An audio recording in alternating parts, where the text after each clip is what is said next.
inFAMOUS is a series of PlayStation exclusive titles built on the ideas of superpowered action combat, the ability to make simple dualistic moral choices, and open world territory taking. The first entry into the series was a quality title, but it suffered from some major flaws. Chief among them was repetition. By the end of the game, everything you did kind of felt like mundane, busy work. And the second, at a glance, didn't really look like it improved much on that, so I kind of skipped it. And now with the promise of a new character, a new setting, and even a new name for the games, inFAMOUS Second Son seemed like it would be the title that would bring re-invigoration to a series desperately in need of it. It is not that. Do not be fooled. The plot of Second Son revolves around a small-town punk kid, Delson Rowe. He discovers that he is a conduit, aka superhero, that can absorb and use the powers of other conduits. After a concrete manipulating conduit comes into town and causes havoc, Delson must go on an epic quest to Seattle to find concrete conduit, gain her powers, and return home to fix everything before the town dies of concrete poisoning, I guess. Along the way, he will use the help of his cop brother, a recovering drug addict, a socially awkward gamer, and a redneck. He will absorb powers, take over Seattle from an occupying military police force, and make tough choices like killing anti-conduit protesters. Or maybe not doing that. The characters develop precisely how you would expect. The cop brother is all about the law. The drug addict wants redemption. The gamer needs to go outside. And the redneck is a redneck. I spent most of my life behind bars. It's easy enough to bust out. You just gotta wait for that golden opportunity. In fact, these set archetypes for these characters conflict with the motif of the game. Supposedly, the story is about accepting people's differences and not lumping them into stereotypes. This lesson isn't particularly effective when all the characters need Delson to tell them how wrong their lifestyles are and how everyone should just act like him.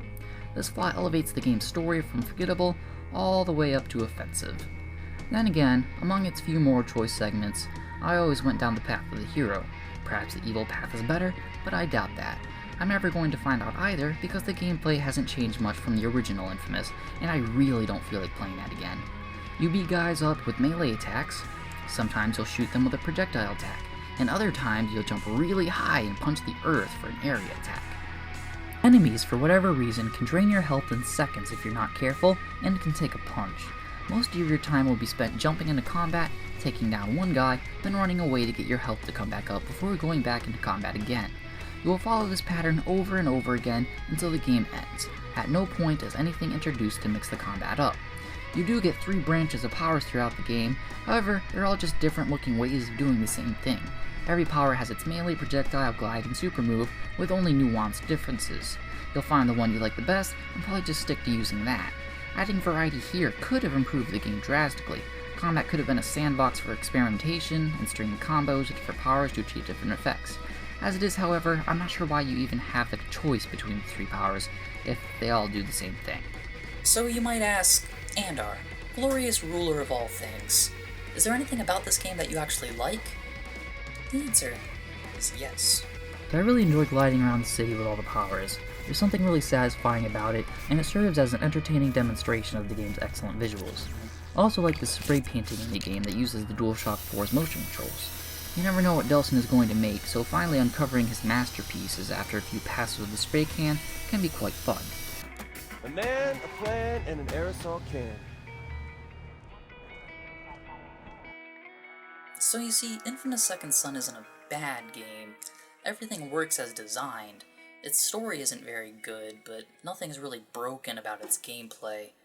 It seems like an obvious thing to say, but if you like the other inFAMOUS games, you'll probably like this one too. If not, then this probably won't change your mind. Ah, fear me! I am a bioterrorist! Run away in fear, for I have powers! Horrible! Ugly! Deep-spirited superpowers! Oh no! I'll never surrender!